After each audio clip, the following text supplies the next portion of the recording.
So this is a drunk walk circle. It was made entirely in Blender. If you want to learn how to make this from simple images, keep watching. Hello everyone, welcome to 2 and 3D. So today we are going to be creating 2D characters. We're going to be rigging our 2D character in Blender and animating it to have that walk circle that you just saw in the intro. So as per usual, the first thing you need to do is to export. And the video I actually created, I had actually worked on something like this before. The video, I'll be linking it in one of these. Just look up that if you want to go there and check, or you could just go to our page and check. So initially, the first version of this video I made it with the exporting. The way I exported it was a bit different. This is a new system, and this is a better system for me. I think it will be a better system for you because you do not have to start placing things in 3D space. So all you just need to do is to use the entire canvas and export every single layer. Like you want the torso to be separate from the head, and her hair to be separate from her body, her legs to be separate. So you export you make sure you export everything separately, and then you go into Blender, and then now this is where the magic happens. So in Blender, unlike the previous version that you just import everything, in this particular case you are importing everything because everything is still the same. They are all the same sizes. So what you have to do is to import them and import them in the same place. You are not supposed to make them offset. You're not supposed to offset them on the x-axis. So just make sure they are placed on each other. So right now every single image is placed on top of each other. Now that's why, okay, you see now this is separated, that's the torso, so I just separated that so that you'll be able to see that it is still in there. So what we are going to be doing now is, since everything is already placed, all we need to do is just cut. Unlike the previous video where I had to place everything, like place them in their rightful position, which to an extent it might offset it to a point, and some of those offset might be very significant. In this case, all we just need to do is to cut it. Just cut, just so you use K, so you press K and then you get the cut option, the knife option rather, and then you cut it. Make sure you are cutting it in a box. So in as much as, yes, of course there are sometimes that the box will not be, it will be too large or something like that, so you could make it 2 boxes. That's it. Just do 2 boxes or 3 boxes, but just make sure it's in square, because that's how Blender knows how to interpret distance. In as much as, well, Blender will be interpreting it in trials, that's in tries, that's triangles, but just to make the work easier for yourself, just cut it, just box cut it. So all you just need to do is cut.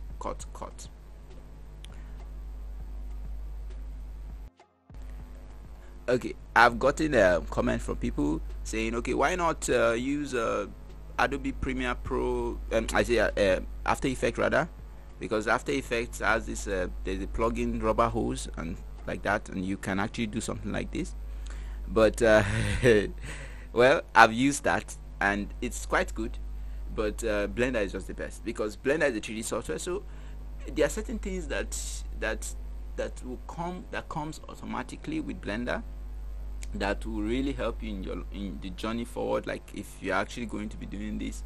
So let's say right now, like in rubber hose, there's a limit, and aside from the fact that After Effects is quite slow, there is a limit to the kind of potential, some kind of things that you can do with it. So you need some plugins and some plugins and stuff like that, but Blender comes with these things already inbuilt. So, well, I would say you should go with Blender, because Blender comes with like weight painting, so many other things. So after importing and cutting, the next thing we're going to be doing now is something we're going to be adding loop cuts. So we're going to be, because right now Blender interprets this, like every image that you see right now, that is interpreting it as it's interpreting it in 4 vertices. That's because it's box. So if we try to put bones there, there's no way for it to be able to, it's going to be finding it difficult to morph or to bend these shapes, which is why we have to add in some subdivisions. And subdivisions happens like so. Right now I'm splitting it into 2 just so that it will be boxed so that it will be, and then I'll subdivide it. So you subdivide it, you make sure you subdivide it to the point that you think, okay, yes, now this shape will be able to morph, it will be able to bend smoothly without it giving those jagged kind of thing, those jagged bends. So it's the same thing that I'm applying. So you make sure it's the first shape are actually like box, like they are square shapes, not triangular or whatever like that. So you make sure they are squares, and then you subdivide up till the point that you feel, okay, this would deform properly. That's the word, deform. I was looking for that word in my head. So it's just the same process. You do the same thing for every single part, and then after this we will now go into rigging. So we'll now be adding bones. So add bones to the character. We're not there yet.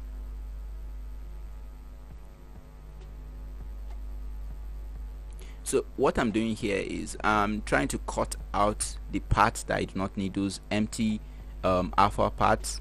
You do not have to do that, honestly. You do not have to do that, but I think to an extent sometimes it's just better to do that, just so that you do not, because those parts are stuff that you might not account for when you are using when you are trying to weight paint the character. So I think it's good to do that if you can. So right now we're now in the next stage. This is the point where we'll be adding skeletons, we'll be adding bones to our character. So all you need to know is, okay, what part do you want to deform? So you do not have to follow my own rules. You do not have to follow it the way I'm doing it right now. You could come up with your own rig. Like, this is the rig that works for me. You could come up with your own. So just place the bones wherever you think you want that part to deform. So your character could have 4 arms or 4 legs or whatever like that, and your own bones, your bone this one would actually be different from mine. So just put that in mind. So you have to make your character the way you want it. So right now I'm trying to add in I'm renaming the bones. I'm putting naming that the knee, and then the pose, and then I'm using I'm naming the shin. So this is just so that I'll be able to identify the bones. You do not have to do that if you actually can remember the bones, or the bone names or whatever. But I find it is just sometimes it's better to organize your work, because you do not know, maybe you might want to reuse this rig, especially like if I want to apply this animation on a different character, maybe a character that is way bigger or something like that. I could use the same bones and this will still apply. That's the beauty with using Blender. You could use the same exact bone with the animation in it and apply it on a separate character, and I'm going to do that in a future video just to show how easy this thing is. So right now I'm adding inverse kinematics. Inverse kinematics is supposed to, okay, so that you'll be able to control the bones using you'll be able to control the legs using the knee, rather the shin. You'll be able to control it from the shin upward, so that the character will be able to identify when it's on the ground. So right now if I bend her waist, if I take, you see right now I'm moving the legs just from using the pull on her ankle. So that's quite cool. So also right now the character can identify, it knows where the ground level is because of this, the inverse kinematics, like wherever the leg is placed right now. So if I move the waist downwards, if I move that part downwards, you realize that, okay, her legs are placed on the ground, so her knees will actually bend, which is really good for animation. You actually do not need to do this. You do not need to do this, but I would recommend it honestly, because it makes your work way easier later on when it comes to animation. I've done animation without using inverse kinematics so many times, but those animations are animations that maybe I want to place in space without necessarily, like whenever I'm working on work animation, it's just way easier to use inverse kinematics, because if you want to actually be bending the bones manually, you have to know where the legs are placed, like where the ground level is, and then you have to be balancing the entire body with that. That's just unnecessary. Just use inverse kinematics if your character will be placed on the ground. Okay, so right now the inverse kinematics is not complete. There are some well, I covered this in that other tutorial, and I covered it more comprehensively. So if you really want to see this, if you really want to learn how to make inverse kinematics, so watch that video. It will really help. But for now, I'm just speed through this.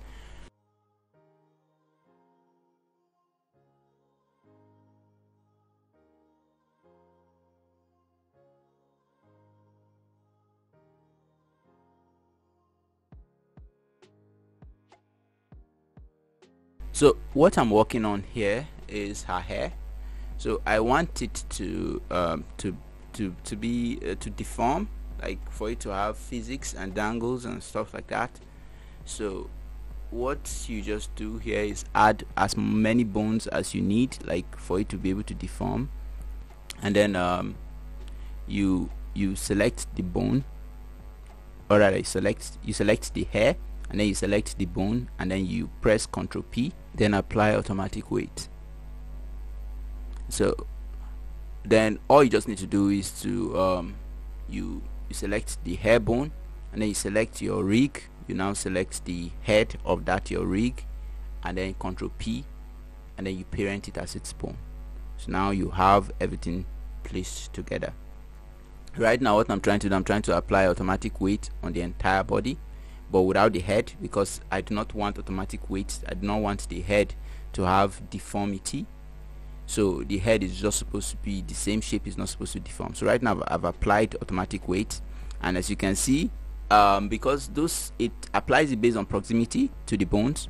So some of the bones are weighted, some like the torso is weighted to the hand bone, some of these things are weighted incorrectly, and that is where you have to use weight painting.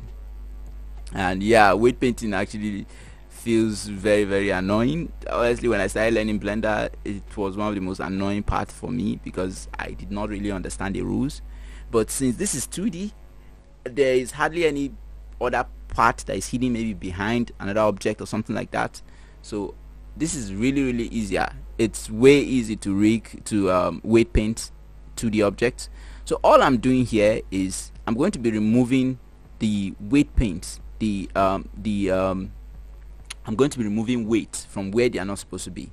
So right now we know that the arm is not supposed to affect the torso. So this is why I selected just the torso, and then I went into weight paint. So I isolated the entire thing just so that we'll be able to see what we're supposed to remove and what we're supposed to keep. So right now that arm is not supposed to be affecting her boobs areas or her torso or anything. So that is what I'm doing. I'm just removing weight from that point. So you see, red is like maximum weight, and then it keeps going down, green, blue, and then like that up to blue is like 0 weight. So whenever you see blue color, it means that there's no weight applied there, so the bone doesn't affect that region completely. So what you just do is get rid of those points. So you see right now her body is now okay, her torso is now okay, because there's no weight, the arm is not affecting the weight at that point. So now we are going to do her leg. Select the bone, select her leg, and then go into weight paint. You could isolate it just so that you'll be able to know what you are working on right now. So you see right now that arm, you just get rid of the weight there. The weight is not supposed to be. So right now if I move that portion, you'll be able to see that it doesn't affect the leg at all, because no weight is applied there. But the regions like her lap, all those bones around those places, of course those bones are supposed to be okay. Now pink, you saw pink right there. Pink just means that that bone is not even associated. It's not like it has 0 weight on that particular region. It's not even associated with that mesh at all, with the image. So just have that in mind. So all you just need to do is go in, remove the weight where they are not supposed to be, and then maybe add the weight where you think the weight should be in. So it's really simple. It's looking way more complex than it is in reality. If you actually try this once, twice like that, you'll be used to this, like it will be second nature to you. So all you just need to do, go through, identify where the weight is not supposed to be, remove that. Where the weight is supposed to be, you add that. So you add the weight. How you add weight is okay, what I'm doing right now is I'm pressing Ctrl Alt, and then I'm dragging. So when you have a subtract brush, so the brush right now that I have is subtract, so it removes weight. So you use Alt, Control Alt, and then you drag. So when I do that, when I do so it drags out the entire thing. And it's the same thing if you want to add weight. You go to add, you select the add brush. So you do the same thing, you go in and then you use alt and control alt. But alternatively, you do not have to use this shortcut that I'm talking about. You could literally just use the brush, just brush it, just like painting on a canvas. So you could just do that. So you do not have to use the alt, but the alt just makes it easier because there are certain regions that you might not be seeing. So the control alt shortcut actually helps a lot. So right now everything is like working like everything is fine. So the mesh is deforming properly, and it's looking quite good, honestly. So there are some settings that I have not covered in this video, like the auto normalize or something like that. Yes, so some of those will actually help you in your weight painting journey. It's actually some of those settings, well, I covered them in that video. I don't think I covered some other ones, but I'm definitely going to do a different separate video that would actually cover this particular weight painting more intricately.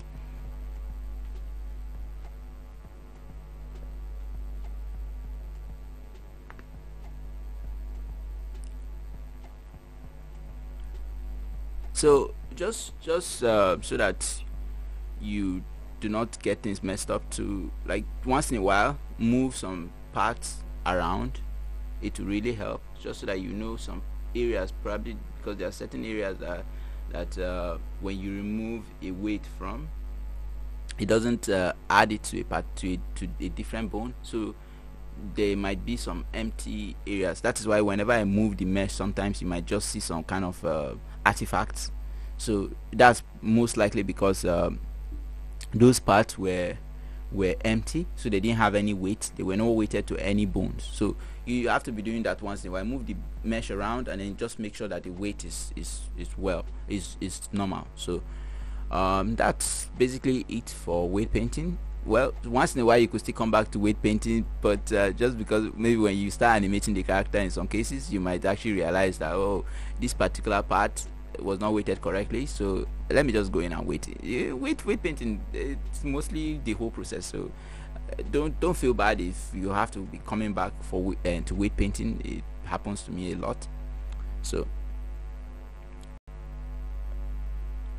what I'm doing here is now arranging everything. Just place everything correctly. The character is in the character folder,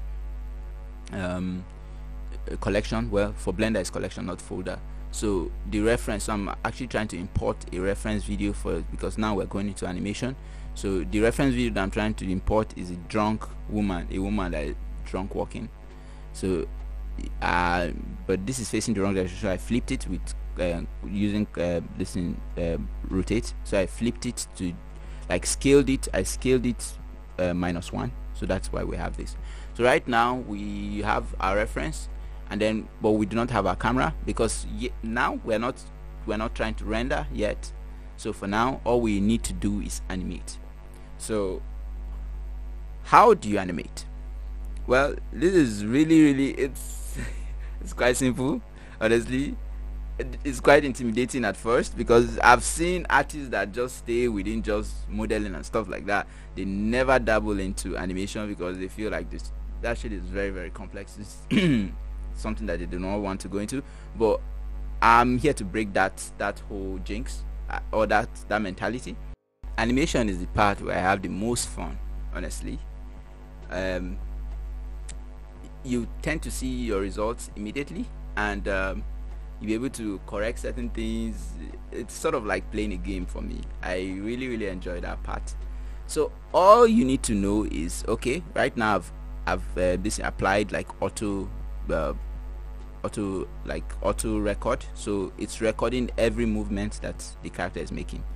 But because I'm in the blocking stage right now, so once in a while, after posing the character exactly how the reference is, I select every single bone, and then I use you press I, and then you insert a key for location, rotation, and scale. I covered this in that video. Please watch that video. So this is sort of like an overview video, so it's not supposed to be something that that is supposed to like teach you. So this video, well, you're supposed to like pick something out of it, but it's sort of an overview. It's not a comprehensive video for tutorial. It's not a comprehensive tutorial. So so all I'm doing right now, I move to the frame where I think, okay, this is the frame where she's like relaxed, or this is a very important frame. That is where I add in a key. So there are key poses, and then there are in-betweens. So the in-betweens are mostly animated for you in Blender, because Blender has this the computer is trying to process where it's supposed to be in between a key that you just added. So those in between, will come and adjust them later on, but for now all we are trying to do is to add her key poses. So where she's relaxed, where she's placed like on the ground fully, that's how I put it in my mind. You see right there, I needed to weight paint that because that's sort of like an artifact that I had to fix. So I went into weight painting and then I fixed that. So you see, so don't feel bad if you have to come back to weight painting. Weight painting is actually fun, so just keep doing that. Anyway, so her key poses, you come in and then you try to mimic her position, how she's placed. So you try to mimic that with your character, and then you place those in between. So not those in between, those key poses. So you key in those key poses, and then you keep doing that for every single frame as she's moving. Not every single frame, rather every single important key frames that you think, any pose you think that is important to her movement, you just try to mimic that. Just try as much as possible to key those in. So right now I'm done keying those important those movements. So now because Blender, it's sort of like an auto, is trying to automate the process, the in-between process for you. It doesn't get it correctly. It never does, actually. Okay, it hardly does once in a while, but it hardly does. So you have to come in and add in the in-between yourself. So you use the in-between that Blender has given you, and then you try to fix that. You do not create a new in-between for yourself. So you use that in-between. It will ease your work a lot if you do this the way I'm doing it. Initially, before I used to come in, what I do before is I use a constant for everything, so there's no in-between. So the Blender doesn't create any in-between for me. So I come in and then I create the in-between myself, which is not really bad, but it gives you so much to work. But Blender already creates an in-between for you automatically. So all you just need to do is to adjust those in-betweens to like correspond with what you think the woman is doing right at that position. So all you just need to do is come in, check the in-between, fix that, boom, and then you keep doing that, you keep doing that, and then you keep adjusting this. You definitely be adjusting this for a while. I think the animation process alone took me around probably around that kind of 25 minutes. So the video is quite misleading. The entire process with everything took me, I think the entire process took me around 30 to 40 minutes. No, more than 30 minutes, definitely 45, like that, 45 minutes or something like that to do the entire thing. But the animation process actually took me like 30 minutes, so you know that yeah, it took me quite a while. Whereas all the other things, the weight painting, the importing, all those ones were a piece of cake. So but the animation process is really fun. So all you just need to do, go in, get the in-between, place it like that. So I'm going to make a video. I've actually been trying to work on it for a while, but I've just been busy. A video that will teach you how to do like sort of like the closest into a frame by frame animation using Blender. You see right now this is like a rigged kind of animation, and you can tell because her movements are just placed in, like she's like placed in one position, she's facing one particular position, and then she's just moving. But I'm going to work on a video that is going to do something like, is going to mimic a frame by frame action. But for now, that's basically it. Just keep placing, placing. Just try as much as possible to follow the character, mimic whatever pose she has at that particular point, and then just keep doing that and doing that and doing that.